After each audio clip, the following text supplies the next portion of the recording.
होली की खुशियां रंग और गुलालों में पाए जाने वाले केमिकल के कारण फीकी पड़ जाती है, क्योंकि इनसे हमारे बाल, आंख, त्वचा और हमारा डाइजेस्टिव सिस्टम भी प्रभावित हो जाता है। आज के वीडियो में मैं आपको बतलाऊंगा कि किन होम्योपैथिक दवाइयों का प्रयोग करके होली में यदि रंगों के कारण आपको ये समस्याएं हुई हो, यानी कि आपके बाल डैमेज हो गए हो, आपको स्किन प्रॉब्लम हो गया हो, आंखों में समस्याएं हो गई हो या फूड पॉइजनिंग की समस्या हो गई हो, तो आप इसे किस तरीके से छुटकारा पाएंगे। इतना ही नहीं, इससे कुछ गंभीर बीमारी भी हो सकते हैं। यदि किसी व्यक्ति को अस्थमा का प्रॉब्लम है, दमा की समस्या है, तो रंगों के कारण ये भी उभर सकती है और उनमें रेस्पिरेटरी प्रॉब्लम भी आ सकता है या स्वस्थ व्यक्ति को भी सांसों की समस्या हो सकती है।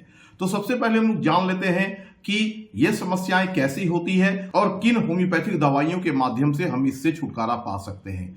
सबसे पहले हम लोग बातें करते हैं बालों की समस्या के बारे में। रंगों या गुलाल में जो केमिकल पाए जाते हैं उनमें अमोनिया या ऑक्साइड मिले हुए होते हैं, जो हमारे बाल के लिए काफी हानिकारक होते हैं। ये हमारे बाल को कमजोर कर देते हैं और बाल हमारे झड़ सकते हैं या फिर रूखे हो जाते हैं। तो यदि होली के दौरान गुलाल या रंग के कारण आपके बालों में ये समस्याएं आ गई हो, तो आप सबसे पहले अर्निका ठाटी का 2-2 बूंद सुबह, दोपहर और रात को कम से कम 1 सप्ताह तक इस्तेमाल करें और साथ में अर्निका हेयर ऑयल भी लगाएं। इससे रंग या गुलाल के कारण जो साइड इफेक्ट आपके बालों पर पड़ा होगा वो ठीक हो जाएगा। अब हम लोग बातें करते हैं आंखों के बारे में।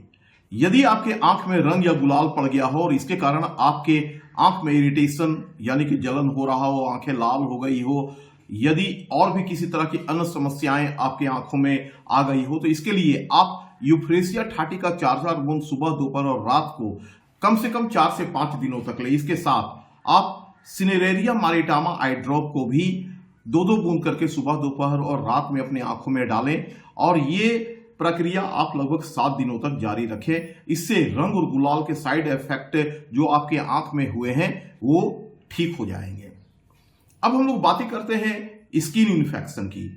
यदि रंग या गुलाल के कारण आपकी स्किन में इन्फेक्शन हो गया हो, तो आप कुछ सिम्टम्स को समझिए। यदि आपके स्किन में चकत्ते बन गए हो, खुजली हो रही हो, तो ऐसी परिस्थिति में आप सुबह को खाली पेट में सल्फर ठाटी का 2 बूंद कम से कम 1 सप्ताह तक लें। इसे सिर्फ एक बार इस्तेमाल करें। इसके साथ यदि आपके स्किन में इन्फेक्शन हो गया हो, स्किन लाल हो गए हो, त्वचा में सूजन हो गया हो, दाने निकल गए हो, खुजली वाली रेसेस हो गए हो, तो ऐसे परिस्थिति में एपिसमेल ठाटी का 2-2 बूंद आप सुबह, दोपहर, रात को कम से कम 4 से 5 दिनों तक लें। खास करके यदि रंग के कारण आपके स्किन में इन्फेक्शन हो गया हो और आपके त्वचा में खुजली हो रही हो, साथ में जलन भी हो रहा हो, रेसेस निकल गए हो, छोटे छोटे दाने आ गए हो, तो ऐसी परिस्थिति में आप अर्टिका यूरेनस ठाटी का 4-4 बूंद आप सुबह, दोपहर, रात को कम से कम 4 से 5 दिनों तक लें। आपकी ये समस्या ठीक हो जाएगी। सही ढंग से यदि होली में रंग या गुलाल ना खेला जाए,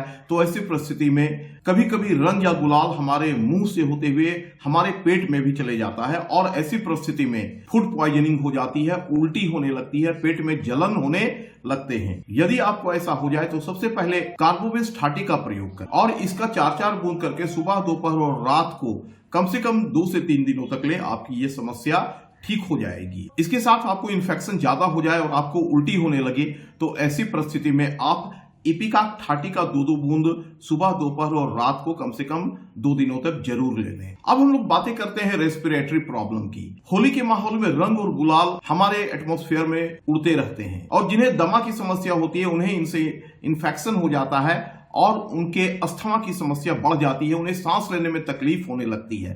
तो ऐसी परिस्थिति में आप नेट्रम सल्फ ठाटी का प्रयोग करें और इसका 4-4 बूंद सुबह, दोपहर और रात को 4 से 5 दिनों तक लें, जब तक यह समस्या ठीक ना हो जाए। यदि रेस्पिरेटरी प्रॉब्लम के साथ आपको गले में जलन भी होने लगी, इस परिस्थिति में आप आर्सेनिक ठाटी का 2-2 बूंद सुबह और रात को कम से कम 3 से 4 दिनों तक लें। इससे आपकी यह समस्या ठीक हो जाएगी। तो फ्रेंड्स, होली का त्योहार खुशियों और आनंद का त्योहार होता है। इसे हमें सुरक्षित तरीके से मनाना चाहिए और ऐसा बिल्कुल नहीं करना चाहिए जिससे किसी व्यक्ति को हानि पहुंचे। हमें अपने स्वास्थ्य का ध्यान रखना चाहिए, साथ ही दूसरों के स्वास्थ्य का भी ध्यान रखना चाहिए। यदि आपको ये जानकारी उपयोगी लगी हो तो आप इस जानकारी को शेयर कीजिए और चैनल पर नए हैं तो इसे सब्सक्राइब भी करें।